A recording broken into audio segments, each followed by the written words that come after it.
ગુજરાત સરકારે ફરી એક વખત કોરોનાના સત્તાવાર આંકડા જાહેર કર્યા છે, જેમાં 1502 નવા કેસ નોંધાયા છે, જ્યારે 20 લોકોને આજે કોરોના ભરકી ગયો છે।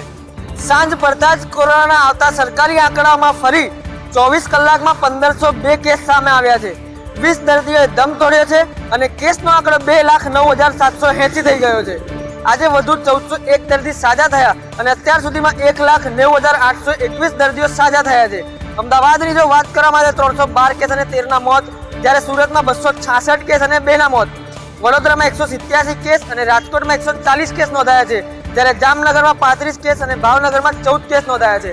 જૂનાગઢની જો વાત કરવામાં આવે તો 25 કેસ અને ગાંધીનગરમાં 59 કેસ નોંધાયા છે। મહાનગરોની સાથે સાથે રાજ્યના તમામ જિલ્લાઓમાં કોરોના કેસોમાં વધારો થઈ રહ્યો છે, જ્યારે આંખ આડા કાન કરતું તંત્ર અને બેદરકારીની પરાકાષ્ઠા વટાવતા લોકો, આને કારણે કોરોના સંક્રમણમાં સતત વધારો થઈ રહ્યો છે। ત્યારે હજુ આવનાર સમયમાં પણ કોરોનાનું સંક્રમણ વધે તેવી ભીતિ વ્યક્ત કરવામાં આવી છે। શહેરની અસારવા સિવિલની અંદર કોરોનાનો થયો બ્લાસ્ટ, વધુ 7 તબીબો આવ્યા કોરોનાની ઝપેટમાં। સિવિલ હોસ્પિટલની અંદર કોરોનાનો વિસ્ફોટ થયો છે। મહત્વનું છે કે વધુ 5 સિનિયર તબીબો કોરોનાની ઝપેટમાં આવતા તબીબી આલમની અંદર એક ચિંતાનું મોજું ફરી વળ્યું છે। મહત્વનું છે કે સિવિલ હોસ્પિટલની અંદર સિનિયર ડોક્ટરો એક બાદ એક જે છે તે કોરોનાનો ભોગ બની રહ્યા છે। અત્યાર સુધી વાત કરવામાં આવે તો 469 જેટલા કોરોનાના વોરિયર્સ જે છે તે સંક્રમિત થયા છે। મહત્વનું છે કે 79 ડોક્ટરો અત્યાર સુધી સારવાર હેઠળ છે। બીજી તરફ વાત કરવામાં આવે તો કુલ 1,112 કોરોનાના દર્દીઓ સિવિલ હોસ્પિટલની અંદર લઈ રહ્યા છે સારવાર।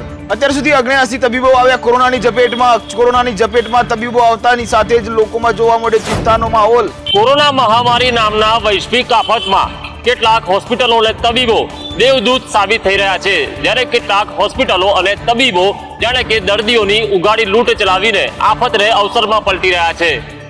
ઓલ ગુજરાત મેડિસ્ટ અને ડ્રગિસ્ટ એસોસિએશનના પ્રમુખ અલ્પેશ પટેલ દ્વારા જણાવવામાં આવ્યું હતું કે રેમડેસિવિર ઇન્જેક્શન 2500 થી 5400 રૂપિયા સુધીનું વેચાય છે, જ્યારે કે તેના કન્ટેન્ટ એક સમાન હોય છે। અલગ અલગ કંપનીઓ વધુમાં વધુ નફો રળવાના નામે ઇન્જેક્શનો વેચી રહી છે અને તેમાં હોસ્પિટલો પણ દર્દીઓને અમુક જ કંપનીના ચોક્કસ કંપનીના ઇન્જેક્શનો અથવા દવાઓ લેવું તેવું દબાણ કરતા હોય છે અને તેને લઈને લાખો રૂપિયા દર્દીઓના ખંખેરાઈ જતા હોય છે। અને એવું કહી શકાય કે કોરોના મહામારીમાં કેટલાક હોસ્પિટલો ઉગાડી લૂંટ ચલાવી રહ્યા છે અને તેની સામે all Gujarat chemist and druggist એસોસિએશનના પ્રમુખે કેટલાક સવાલો કર્યા હતા અને સાથે સરકાર પણ આવા ભાવોને અંકુશમાં લાવે તેવી આશા વ્યક્ત કરી હતી અને પેન્ડેમિકમાં માનવતાના ધોરણે કામ કરવું જોઈએ તેવી પણ તેઓ આશા રાખી રહ્યા છે। અમદાવાદ શહેરમાં સતત વધતા કોરોનાના સંક્રમણ વચ્ચે કોરોના ટેસ્ટિંગ માટે લોકોની લાઈનો જોવા મળી રહી છે। રાજ્યમાં કોરોનાની સ્થિતિનો ગ્રાફ દિવસે ને દિવસે ઊંચો જઈ રહ્યો છે, તેમાં પણ મહાનગરોની હાલત બેહાલ છે। અમદાવાદની સ્થિતિ પણ બદથી બદતર થઈ રહી છે। પાછલા દિવસોની જો વાત કરવામાં આવે તો દિવાળીના તહેવાર દરમિયાન ખરીદી કરવા માટે લોકોની ભીડના દ્રશ્યો પણ સંદેશ ન્યૂઝે બતાવ્યા હતા।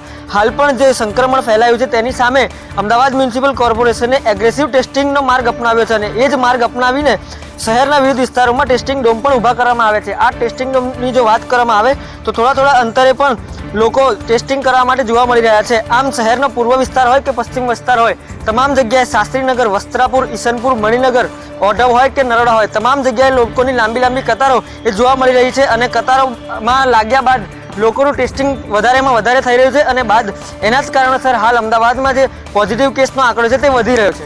લોકોની બેદરકારીના દ્રશ્યો સામે આવ્યા બાદ અમદાવાદમાં કોરોનાની સ્થિતિ વણસી તો છે, પરંતુ હાલ લોકો જાગૃત થયા છે અને ટેસ્ટિંગ કરવા માટે આગળ આવી રહ્યા છે। રાજકોટ શહેર અને જિલ્લામાં દિવસે ને દિવસે કોરોનાના કેસોમાં થઈ રહ્યો છે વધારો, તો સાથે સારવાર લઈ રહેલા દર્દીઓના મોતના આંકમાં પણ થયો છે વધારો। રાજકોટ શહેરની જો વાત કરવામાં આવે તો અત્યાર સુધી 10,857 પોઝિટિવ કેસ સામે આવી ચૂક્યા છે। 9,941 દર્દીઓને સ્વસ્થ થયા છે, તો 700 જેટલા દર્દીઓ રાજકોટ શહેરના હાલ સારવાર હેઠળ છે। જિલ્લાની જો વાત કરવામાં આવે તો જિલ્લામાં પણ હાલ 339 દર્દીઓ છે તે સારવાર હેઠળ છે। અત્યાર સુધીમાં પોઝિટિવ કેસ 5,203 જેટલા સામે આવી ચૂક્યા છે। રાજકોટ શહેર અને જિલ્લાની જો વાત કરવામાં આવે તાવ, શરદી, ઉધરસના 80 જેટલા કેસ છે તે રાજકોટ શહેરમાં આવ્યા છે। રાજકોટ જિલ્લાની જો વાત કરવામાં આવે તો 139 કેસ છે તે અત્યાર સુધીમાં સામે આવી ચૂક્યા છે। રાજકોટ કોવિડ હોસ્પિટલમાં સારવાર લઈ રહેલા દર્દીઓમાંથી મોતનો આંકડો 1 કે 2 સુધી પહોંચ્યો તો, પરંતુ છેલ્લા 24 કલાકમાં 9 દર્દીઓના મોત થયા છે। જો કે ડેટ ઓડિટ કમિટી છે તે આખરી નિર્ણય લેશે. કોરોના ટેસ્ટ મામલે ગુજરાતની પોલ ખુલી છે. ટેસ્ટ કરવા મામલે સૌથી ઉચ્ચ ક્રમે દિલ્હી તો 22મા ક્રમે ગુજરાત છે. કેન્દ્ર સરકાર દ્વારા હેન્ડલ થતા ઇન્ડિયા ફાઇટ્સ કોરોના નામના ટ્વિટર પર અપલોડ કરેલી વિગતો પ્રમાણે દેશમાં પ્રતિ 10 લાખની વસ્તીએ કોરોનાના 1,159,059 ટેસ્ટ કરવામાં આવ્યા છે, જેમાં ગુજરાતની સ્થિતિ નબળી જોવા મળી છે. જ્યારે દિલ્હી 3,30,201 ટેસ્ટ સાથે દેશમાં પ્રથમ ક્રમે છે. બીજા સ્થાને આવેલ લદ્દાખમાં 10 લાખની વસ્તીએ 2,41,335 ટેસ્ટ થયા છે. આ સિવાય ગોવા ત્રીજા સ્થાને છે, અંદમાન નિકોબાર ચોથા સ્થાને અને 5મા સ્થાને આંધ્રપ્રદેશ છે. દેશમાં થયેલા સરેરાશ ટેસ્ટ કરતાં વધુ ટેસ્ટ કરનાર 23 રાજ્યોમાં ગુજરાતનો ક્રમ છેલ્લેથી બીજો આવે છે. ગુજરાતમાં 10 લાખની વસ્તીએ માત્ર 1,04,138 ટેસ્ટ થયા છે. આમ કોરોના ટેસ્ટ કરવા મામલે અન્ય રાજ્યોની સરકાર કરતાં ગુજરાત સરકાર પાછી પડી છે. રાજકોટ મહાનગરપાલિકાની વિજિલન્સ પોલીસનો દાદાગીરીનો વિડીયો થયો વાયરલ. જુબેલી શાક માર્કેટ રોડ પર પાથરણા પાથરી શાકભાજીનો વેપાર કરતા ગરીબ લોકો પર જમાવ્યો રોપ. જુબેલી શાક માર્કેટ રોડ પર વિજિલન્સ પોલીસ કર્મીની દાદાગીરી સામે આવી છે. સોશિયલ મીડિયામાં વિડીયો વાયરલ થયો છે. રસ્તા પર પાથરણા પાથરી શાકભાજી વેચીને ગુજરાન ચલાવતા ગરીબ લોકો પર રોપ જમાવતો પોલીસ કર્મચારી વિડીયોમાં સ્પષ્ટ દેખાઈ રહ્યો છે. પાથરણા સાથે શાકભાજી રોડ પર વેરવિખેર કરતા પોલીસ કર્મચારીઓનો વિડીયો સોશિયલ મીડિયામાં વાયરલ થઈ રહ્યો છે. પોલીસે હજુ સુધી તપાસ પણ શરૂ કરી નથી. રાજકોટ મહાનગરપાલિકાની દબાણ શાખા દ્વારા રસ્તા પર દબાણ થતા દૂર કરવાની કામગીરી હાથ ધરવામાં આવતી હોય છે, ત્યારે આ વિડીયો વાયરલ થતા કામગીરી સામે અનેક સવાલો ઉઠાવી રહ્યો છે. વાયરલ વિડીયોને લઈને રાજકોટ મહાનગરપાલિકા અને પોલીસ તંત્રએ મૌન ધારણ કર્યું છે. ત્યારે આ પોલીસ કર્મચારી સામે કેવા પગલાં લેવામાં આવે છે અને ક્યારે લેવામાં આવે છે તે જોવું રહ્યું. રાજ્ય સરકાર દ્વારા સ્કૂલ ફીમાં 25% રાહત આપ્યા બાદ પણ શાળા સંચાલકો અને વાલીઓ વચ્ચે વિવાદ વકરી રહ્યો છે. 10 ડિસેમ્બર સુધીમાં સ્કૂલ ફી નહીં ભરે તો ઓનલાઈન શિક્ષણ બંધ કરવાની ગુજરાત સ્વનિર્ભર શાળા સંચાલક મંડળે નિર્ણય જાહેર કર્યો છે. ગુજરાત સ્વનિર્ભર શાળા સંચાલક મંડળ દ્વારા ફી નહીં ભરનારા વાલીઓને લઈને જાહેરાત કરી હતી. ફી નહીં તો ઓનલાઈન શિક્ષણ પણ નહીં તેવો નિર્ણય ગુજરાતભરમાં લેવામાં આવ્યો છે. ગુજરાત સ્વનિર્ભર શાળા સંચાલક મંડળના ઉપપ્રમુખ જતીન બરાડે નિવેદન આપતા કહ્યું છે કે રાજ્ય સરકારની ગાઈડલાઈન મુજબ ખાનગી શાળાઓ ફી લઈ રહી છે, પરંતુ અનેક વાલીઓ સ્કૂલના ફોન ઉપાડતા નથી, વિદ્યાર્થીઓને ભણાવવા નથી તેવા જવાબ આપી રહ્યા છે. સાથે જ 6 મહિનાથી ફી ન ભરી હોય અને સ્કૂલે મળવા ન આવ્યા હોય તેવા વિદ્યાર્થીઓનું ઓનલાઈન શિક્ષણ 10 ડિસેમ્બરથી બંધ કરવાનો નિર્ણય લેવામાં આવ્યો હોવાની જાહેરાત કરી હતી. બીજી તરફ વાલીઓનું કહેવું છે કે કોરોનાને કારણે ચાલુ વર્ષે નોકરી ધંધામાં મોટા પ્રમાણમાં નુકસાની થવાને કારણે ફી ન ભરી શક્યા હોવાથી સ્કૂલ સંચાલકો દાદાગીરી કરી રહ્યા હોવાનું નિવેદન આપ્યું હતું. વાલીઓ અને સ્કૂલ સંચાલકો વચ્ચે ફીનો વિવાદ સમવાનું નામ લેતો નથી, ત્યારે ઓનલાઈન શિક્ષણ બંધ કરવામાં આવશે તો વિદ્યાર્થીઓના અભ્યાસને માઠી અસર પહોંચશે. કેન્દ્રીય ગૃહમંત્રી અમિત શાહે એસજી હાઈવે પરના 2 બ્રિજનું લોકાર્પણ કર્યું. મુખ્યમંત્રી વિજય રૂપાણી અને નાયબ મુખ્યમંત્રી નીતિન પટેલ હાજર રહ્યા. આગામી દિવસોમાં ચિલોડાથી લઈ સરખેજ સુધીનો 44 કિલોમીટરનો હાઈવે પણ 6 લેન બનશે. ગાંધીનગરના ચિલોડાથી સરખેજ સુધીના 44 કિલોમીટરના હાઈવેને 6 લેન બનાવવાનો પ્રોજેક્ટ અત્યારે હાલ ચાલી રહ્યો છે, જેના પ્રથમ ચરણનું કામ પૂરું થતાં કેન્દ્રીય ગૃહમંત્રી અને સાંસદ અમિત શાહની અધ્યક્ષતામાં એ લોકાર્પણ કરવામાં આવ્યું. તો મુખ્યમંત્રી વિજય રૂપાણી, નાયબ મુખ્યમંત્રી નીતિન પટેલ પકવાન જંકશન પર હાજર રહી બંને બ્રિજ છે તેને ખુલ્લા મૂક્યા. પકવાન જંકશન અને સાણંદ ચોકડી પર આવેલા આ બંને બ્રિજ ખુલતા હાઈવે પરનું ટ્રાફિકનું ભારણ ઘટશે તેવું માનવામાં આવી રહ્યું છે. એસજી હાઈવે પર તૈયાર થનારા આ પ્રોજેક્ટથી લોકોને ટ્રાફિકમાંથી મુક્તિ મળશે. અત્યારે હાલ ચાલુ કરેલા પકવાન જંકશનના કારણે થલતેજ અંડરપાસથી એન્ટ્રી મેળવનાર વ્યક્તિ કોઈ પણ પ્રકારના સિગ્નલ અથવા તો ટ્રાફિક વગર સીધા જ કર્ણાવતી ક્લબ સુધી નીકળી શકશે. 5 વર્ષથી ખોરબે પડેલા પાલ ઉમરા બ્રિજ માટે સુરત મહાનગરપાલિકાએ પોલીસ બંદોબસ્ત સાથે કાર્યવાહી આરંભી. ઉમરાપાલ બ્રિજ માટે ઉમરા ગામ તરફનો છેડે બ્રિજના એપ્રોચ માટે છેલ્લા 2 વર્ષની જમીનનો કબજો મનપાને સોંપવામાં આનાકાની કરી રહેલા અસરગ્રસ્તો સામે મનપાએ આજે વહેલી સવારે જે છે આકરું વલણ અપનાવ્યું હતું, ત્યારે પોલીસ બંદોબસ્તની સાથે જે છે કબજો લેવાની કામગીરી સુરત મહાનગરપાલિકાએ શરૂ કરી દીધી હતી અને મનપાએ તમામને કડક હાથે લીધા હતા. ત્યારે ગણતરીના કલાકોની અંદર જે છે ઘરની અંદર રહેતા લોકો મનમાની કરતા થઈ ગયા હતા અને ઘર ખાલી નહીં કરી રહ્યા હતા, જેની અંદર પોલીસ અને રહેવાસીઓ વચ્ચે જે છે ક્યાંક માથાકૂટના દ્રશ્યો પણ સર્જાયા હતા અને ક્યાંક બેભાન પણ જે રહેવાસી મહિલા છે એ થઈ ગઈ હતી. ત્યારે આ બ્રિજની કામગીરી જે છે ગણતરીના મહિનાઓમાં પૂરી થઈ જશે એવું પણ કહેવામાં આવ્યું છે. ડિમોલિશનની કામગીરી શરૂ થઈ ગઈ છે એટલે ગણતરીના મહિનાઓની અંદર જ આ બ્રિજ બનીને તૈયાર થશે અને 10 લાખથી વધુ લોકોને આ બ્રિજનો લાભ મળશે. કેન્દ્ર સરકારે બનાવેલા ખેડૂત વિરોધી 3 કૃષિ કાયદાની માંગ પાછી ખેંચવા માટે ગુજરાત ખેડૂત સમાજ પણ હવે મેદાનમાં. અખિલ ભારતીય કિસાન સંઘર્ષ સમિતિના નેતૃત્વમાં સમગ્ર ભારત દેશમાંથી 250થી વધુ ખેડૂત સંગઠનો આ ખેડૂત વિરોધી 3 કૃષિ કાયદા પાછા ખેંચી લેવાના આંદોલનમાં સામેલ થયું છે. તારીખ 26 નવેમ્બરથી ટ્રેડ યુનિયનની રાષ્ટ્રીય હડતાલ સાથે ખેડૂતોની એકજૂથતા કરી ખેડૂત સંગઠનોએ સરકાર વિરોધી આવાજ બુલંદ બનાવ્યો છે. કેન્દ્ર સરકારની ખેડૂત વિરોધી નીતિ સામે લડી લેવાના નિર્ધાર સાથે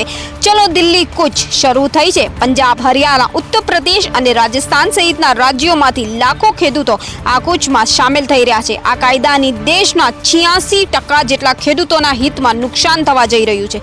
ત્યારે ખેડૂતોએ આવાજ ઉઠાવ્યો છે કે દિલ્હી કૂચને ખેડૂત સમાજ ગુજરાત પણ સમર્થન કરી રહ્યું છે. ખેડૂત સમાજ ગુજરાત દ્વારા 3 ડિસેમ્બરે રાષ્ટ્રપતિને આવેદન પાઠવી અલગ જિલ્લામાંથી ખેડૂતો દેખાવો કરશે. અમદાવાદ મહાનગરપાલિકાની અંદર મહત્વની સેવા સી પ્લેન સેવા બંધ થતા કોંગ્રેસના નેતા અર્જુન મોઢવાડિયાએ રાજ્ય સરકાર પર કર્યા પ્રહાર.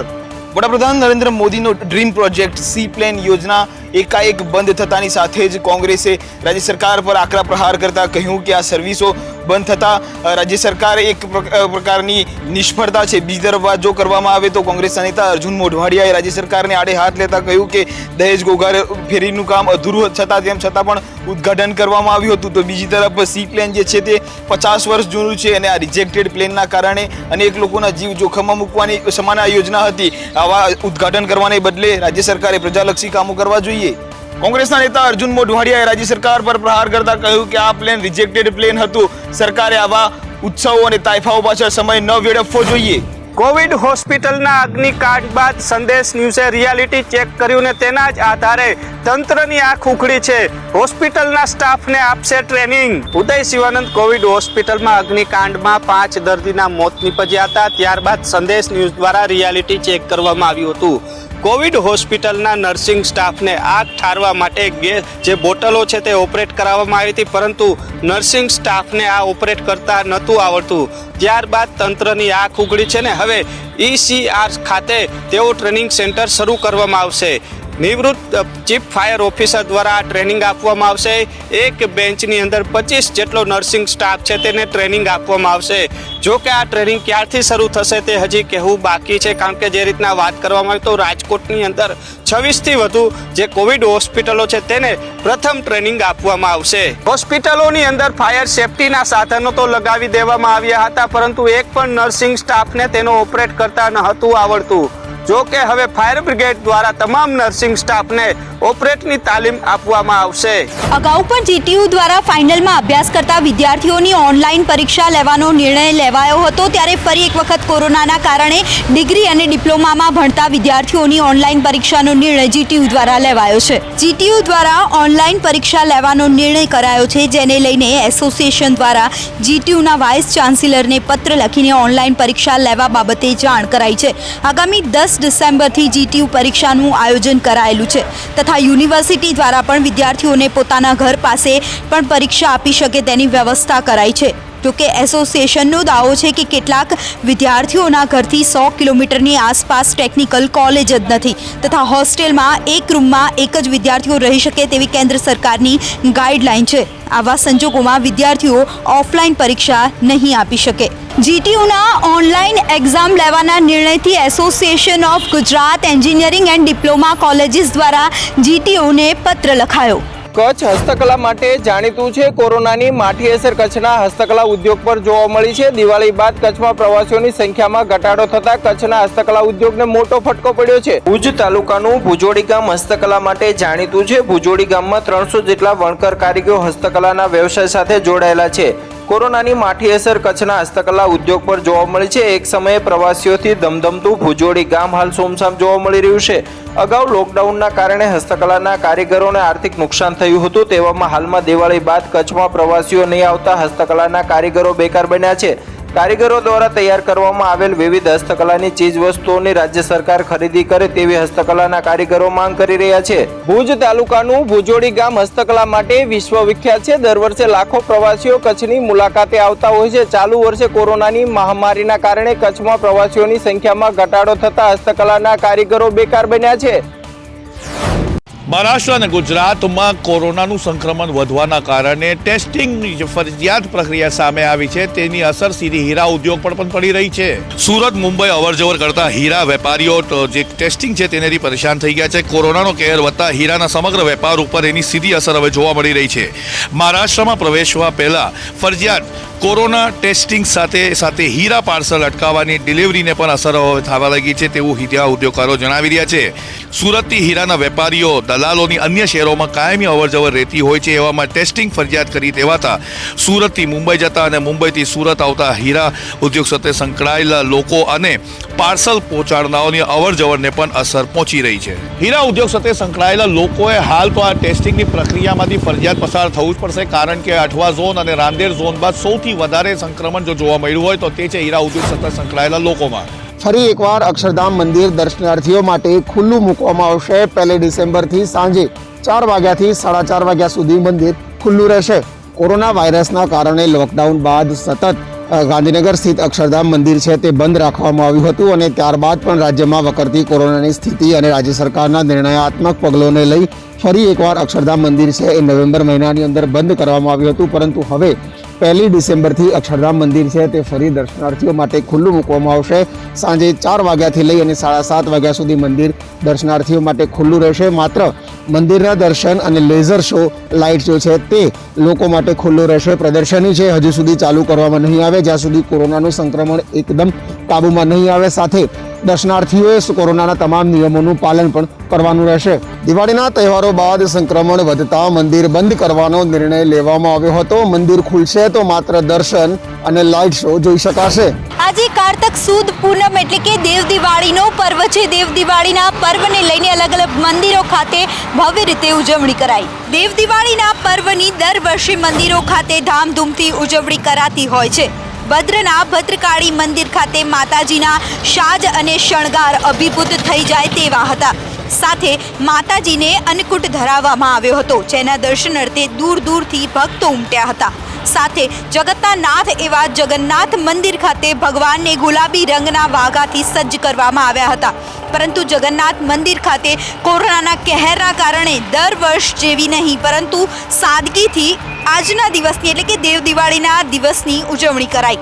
તો સાથે સાથે ઊંઝા મંદિર, શામળાજી મંદિર, દ્વારકા સહિતના મંદિરોમાં પણ ભગવાનના દર્શનાર્થે ભક્તોની ભીડ ઉમટેલી જોવા મળી. આજના દિવસનું અનેરું મહત્વ રહેલું છે, ત્યારે આજના દિવસે અલગ અલગ જગ્યાઓ પર મંદિરો ખાતે ભક્તોની ભીડ ઉમટેલી જોવા મળી. અમદાવાદ શહેરમાં વધી રહેલું હવાનું પ્રદૂષણ એક ચિંતાજનક વિષય ગણી શકાય, પરંતુ રાત્રિ કર્ફ્યુ દરમિયાન અમદાવાદ શહેરનો AQI છે જે 100 થી નીચે નોંધાયો છે, જે એક સારી વાત ગણી શકાય. શહેરમાં રાત્રિ કર્ફ્યુ જાહેર થયા બાદ ફરી વાયુ પ્રદૂષણમાં ઘટાડો જોવા મળ્યો છે. શહેરના નવરંગપુરા, સેટેલાઇટ, બોપલ સહિતના વિસ્તારોમાં એર ક્વોલિટી ઇન્ડેક્સ 100 થી નીચે નોંધાયો છે, જે 15 દિવસ પહેલા ડબલ હતો. આ પહેલા પ્રથમ લોકડાઉનમાં પણ અમદાવાદના પ્રદૂષણમાં ઘટાડો નોંધાયો હતો, પરંતુ ધીરે ધીરે શહેર અનલોક થવાની સાથે વાયુ પ્રદૂષણનું પ્રમાણ વધવા લાગ્યું હતું. અમદાવાદમાં એર ક્વોલિટી ઇન્ડેક્સનો સ્તર 100 ની નીચે જોવા મળ્યો હતો. થોડા મહિનાઓ પહેલા ચાંદખેડામાં એર ક્વોલિટી ઇન્ડેક્સ 306 નોંધાયો હતો, જે અત્યંત ચિંતાજનક હતું. શહેરમાં કોરોનાનું સંક્રમણ દિવસે ને દિવસે વધી રહ્યું છે, પરંતુ રાત્રિ કર્ફ્યુથી પ્રદૂષણમાં ઘટાડો નોંધાયો છે. રાત્રિ કર્ફ્યુ આપ્યા બાદ પ્રદૂષણનું સ્તર છે જે નીચે થયું છે. દેશમાં રેકોર્ડ બ્રેક ઠંડી પડી રહી છે અને તેવામાં હજુ પણ હવામાન વિભાગે કડકડતી ઠંડી પડવાની આગાહી કરી છે. આગામી 3 મહિના સુધી એટલે કે ડિસેમ્બરથી ફેબ્રુઆરી 2021 સુધી ઉત્તર ભારતમાં તમામ રાજ્યોમાં જોરદાર ઠંડી પડશે. આ ભયાનક ઠંડીથી અસર મધ્ય ભારતમાં પણ જોવા મળશે. આ દરમિયાન ઉત્તરથી લઈ અને પશ્ચિમ અને મધ્ય ભારતના રાજ્યોમાં અનેક વિસ્તારોમાં શીતલહેર ચાલુ રહેશે. હવામાન વિભાગના મતે મધ્ય અને પૂર્વ ભૂમધ્ય પ્રશાંત અને મહાનગરોમાં સમુદ્રની સપાટી પર તાપમાન સામાન્યથી ઓછું રહેશે અને પ્રશાંત મહાસાગરમાં પણ મધ્યમ સ્તરનું લો અને નીના સર્જાયું છે. આને કારણે જ ઓછામાં ઓછું શિયાળાના અંત સુધીમાં એટલે કે મધ્ય માર્ચ સુધીમાં મહત્તમ તાપમાનને સામાન્ય વર્ષના કરતાં પણ ઓછું નોંધાશે. પહાડી વિસ્તારમાંથી આવતા પવનો અને સાથે જ ઉત્તર અને ઉત્તર પશ્ચિમી ભારતના મેદાનો વિસ્તાર સાફ હોવાને કારણે ઠંડીમાં ચમકારો નોંધાઈ રહ્યો છે, તો બીજી તરફ બપોર સમયે જ સામાન્ય તાપમાન નોંધાતા ગરમીનો અહેસાસ લોકોને થઈ રહ્યો છે.